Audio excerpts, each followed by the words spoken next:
O Antônio tem muitas passagens da minha vida pessoal são construídas com esse cara aqui. Nós fizemos audiência lá no Supremo Tribunal Federal, no gabinete do ministro Fux.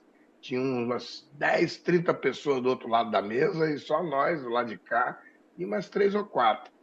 E o Antônio era a parte, porque ele era o impetrante, o autor da ação que levou à justiça, ao judiciário até hoje, a questão de você ter situações, falas racistas no livro de Monteiro Lobato.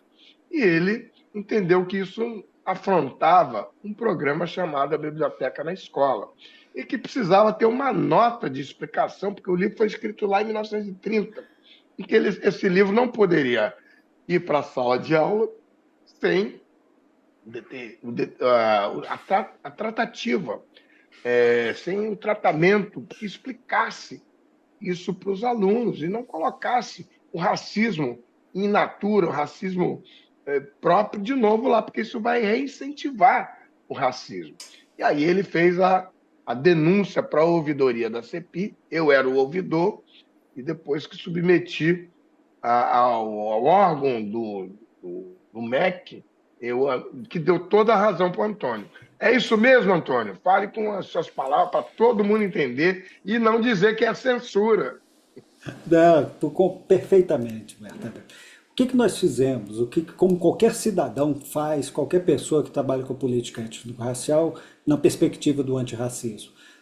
O livro estava sendo utilizado dentro das escolas e esse livro tinha duas características específicas que estavam sendo nas instituições de ensino. Ele tinha uma observação que, para ser usado naquele ano de 2009, ele deveria obedecer à nova ortografia da língua portuguesa. Estava lá na capa do livro. E dentro do livro fazia questão de afirmar, no caso é do livro Caçadas de Pedrinho, de Monteiro Lobato, que não se pode caçar onça, porque isso é crime. Então, fazendo uma ressalva muito importante. O que a gente fez?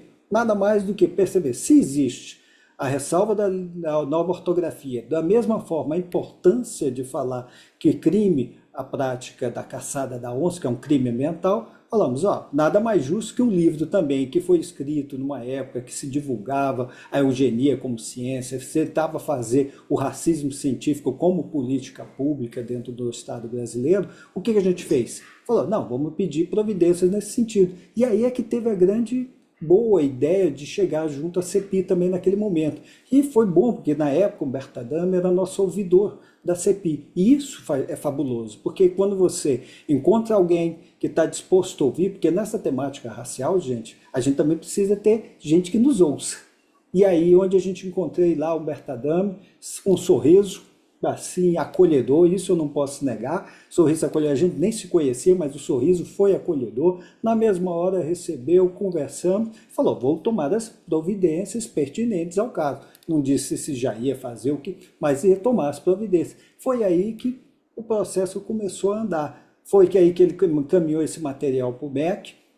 O MEC, naquele primeiro momento, fez uma manifestação, inclusive falando isso, que tinha que ter essa nota explicativa, que essa nota explicativa, constando nesse mesmo dado, deveria ocorrer para todos os demais livros e que tivesse a mesma questão da temática racial. Particularmente foi perfeito. E aí, depois, o MEC mudou o seu direcionamento. Na época, essa mudança de direcionamento levou ao que a gente chama hoje, não de obrigatoriedade, mas o que eles dizem que agora é uma sugestão, ou seja, pode ou não fazer, não é mais nada obrigatório. Foi aí que a gente começou a discussão.